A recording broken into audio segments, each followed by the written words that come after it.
How's it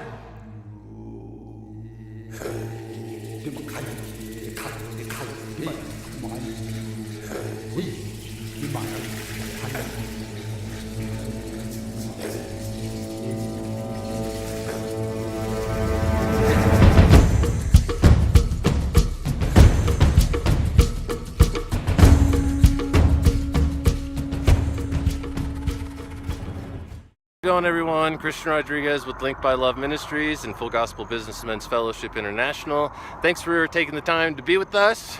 This video is a message video. So we've taken a couple weeks off. Last week we didn't have a message. It's just kind of a week off, just enjoying the summer. And this week, since we're still out in Colorado, I figured I would do a message for everyone so you don't have 2 weeks and your spirit starts going dry. We don't want that happening. We want you guys encouraged and focused and on mission. So the message this week continues on with what we've been doing and what we've been learning, and that is speaking life into others and being intentional. As we've shared, the world is full of negativity these days. There's just a lot of criticism going around and everything, and for some reason we as humans tend to be more critical. We tend to point out the bad more than we point out the good. And psychologically, it's been proven that it actually takes 5 good things to overwrite 1 bad thing in someone's mind. So if you have one negative thing, or someone points something out negative, it actually takes 5 positives for you to psychologically or mentally in your health be back in a positive state, or not be thinking about it or dwelling on it. And that's just kind of the science of it, but it is true. And so people tend to dwell on the negatives. They tend to point out the negatives more than they point out the positives. And so we want to switch that around. Speaking life into others is one of the most important things that we could be doing as witnesses. The thing that I found most interesting is that in Scripture there's over 25 verses on just the power of the tongue, and how it can curse and it can also bless. And as we've learned with like the Post-Note Challenge, it is so easy to turn someone's day around with 1 note of encouragement. It's also important for us to be essentially intentionally focusing on encouraging others, to develop that as a habit, because if not, we can tend to be, as humans, critical and not notice it. So those that have spouses can relate to when you've done everything you feel that you can in a day to brighten up your spouse's day. Let's say you cleaned up the kitchen and you mowed the lawn and you just had the day ready for your spouse, and they appreciate it, and then they unintentionally critique something, and then that just completely deflates you, right? That's kind of the example of what I mean. If you were focusing intentionally on speaking life into others, then you would have a positive habit of not even wanting to critique, because there's no point. All it's going to do is really bring someone down. And some people actually take critique a lot harder than others. There is nothing that can actually affect or hurt your soul. You can't reach your soul, right? You can't touch it, you can't feel it, nothing. It's just there, right? But words can get you. Words can get all the way into your mind, and before you know it, you can be discouraging yourself, bringing yourself down, thinking of things that of what you could be doing better without actually realizing just how all the things that you are doing right. And then that can just bring your day down, and so on and so on and so on.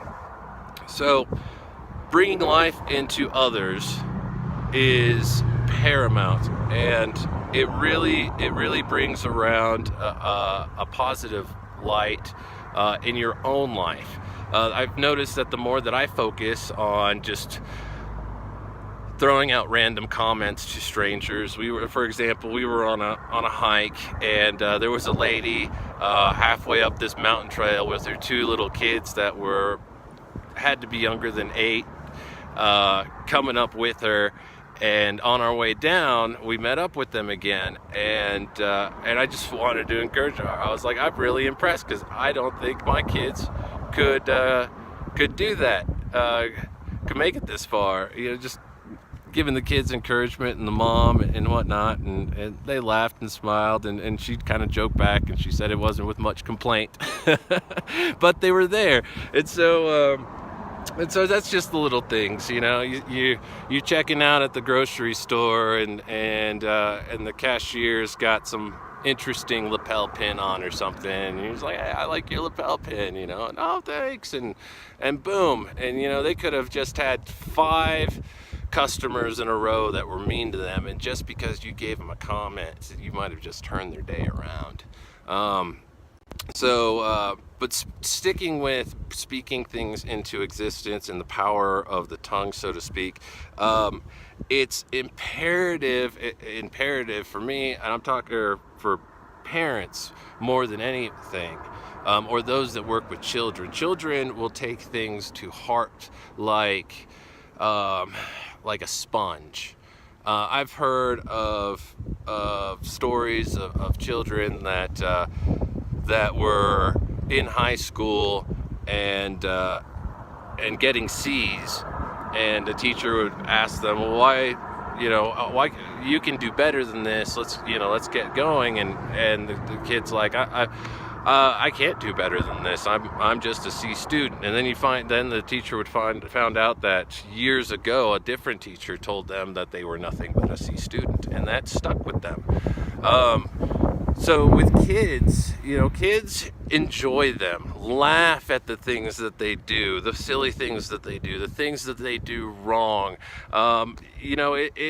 Watch them grow. Don't be too critical of them and what they do, because they're kids, and so you want to focus on the things that will encourage them, that are positive. If you think that your child is just too energetic and bouncing off the walls, can't sit still, and all you're doing is reprimanding your kid for not sitting still, you're not being a positive influence on the child at that time. Yes, you want them to sit still, but maybe that's just not the way God created them. Maybe they just have too much energy. And by the way, putting them into sports or something like that is a great example of a way to help children like that.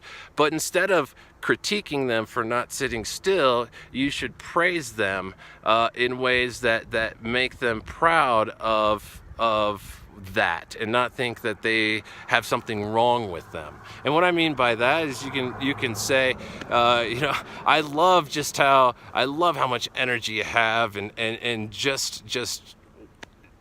well, exactly. Sorry, live again, so can't edit it out. But saying, I love how much energy you have. You're gonna run marathons one day, or you're just gonna do something just amazing with all that energy. But for right now, can you please try to sit still? That sounds a lot better, right? You're giving them a praise, and then you're asking them to simmer down now, so to speak. So that's just an example of trying to speak life into a child. If you have a child that, let's say, breaks a lot of things or takes things apart, even when they're not supposed to. Let's say they like to take screws out of things, right? Because that's just they're interested in that. Well, guess what? You may have a future engineer on your hands. So don't discourage that. Now, if they're not listening, like they're not supposed to take the chair apart, then you do have to have a moment of teaching, but praise as well. I would start with the praise. Be like, look, I love how much you love to tinker with things and how you're so curious on how things work. You are going to be an awesome inventor or engineer someday. But hey, we talked about this. I'll get you your own little toolbox or toy toolbox to play with if you don't have one. Just an example. But I need you to stop taking the chairs apart or someone might get hurt. Now you've given them encouragement. You've asked them to stop something. You also gave them a reason. But I'll get off the parenting one. But those are examples of positive encouragement. And for those of you that are leaders or bosses, supervisors in the workplace, that works the same for your staff. You want to encourage your staff. Trust me, if your staff is encouraged and happy, you will get more efficient work out of them. They're going to want to come to work. They're going to want to do well. And if they're not encouraged to do well for themselves, they're going to be encouraged to do well for you, because of the positive influence that you are in their lives. All right, people don't need enough critiques all day long. That's not going to get them motivated to do anything. But if you are always encouraging, then you'll see a positive difference in that. So an example, you have a staff member that is doing well and then stops not doing so well. You could encourage them instead of reprimanding them for not doing well. Hey, you have been doing an amazing job lately. Thank you so much. But by the way, I've noticed that your productivity's come down a little bit. Is there anything going on, or is there anything I can help with? I'd love to help to continue to help you be successful in life. And there you go. So now you're encouraging them, you're addressing an issue, and you're encouraging or motivating them to work with you to help them, and in return help you. So, but that's really the power of the tongue in a nutshell. People will hold on to compliments like you wouldn't believe. With the Post-it note challenge, I've received a couple of Post-it notes myself, and more than a couple, and I've kept every single one of them. I've kept some of them right where they were at. That way, when I have one in one of my books, in my daily devotional, right in the front page that someone left for me, and every time I open it, it makes me smile. There's a story that I've shared with our group before of a teacher. And this teacher had all of her students write one positive thing about every other student in the class. And then that teacher went and took all of the positive things that each class member had said and put it all together for each individual.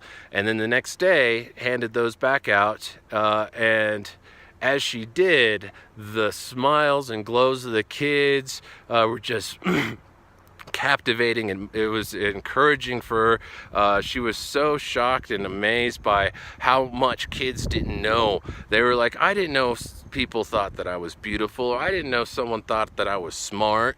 And that just brightened those kids up so much.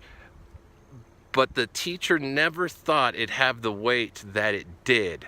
Years later, one of the students went to the Vietnam War and gave the ultimate sacrifice for our country.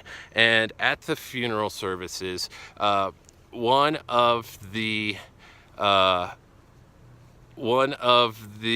people that were sharing about this soldier shared something that was in his wallet, and in his wallet, this folded up piece of paper was that that assignment, that compilation that the teacher had put together of all the things years and years and years back in school that all of his classmates had said, and the teacher was there, and that just super encouraged her, and she was just amazed that he still had it. But what was the most amazing part of the story is that immediately there were other classmates of his from that class, and they started sharing how they still had theirs, how one had one in a scrapbook, one had one in their wedding album, another one proceeded to take one out of his very own wallet right there and then, and started showing it off like it was his most prized possession. So that's the power of the tongue, and it's so easy. It's so easy to lift people up.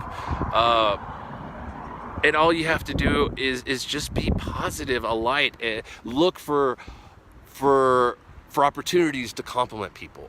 And if it's an instance of critique, look for an opportunity to encourage and then teach. Get rid of critique.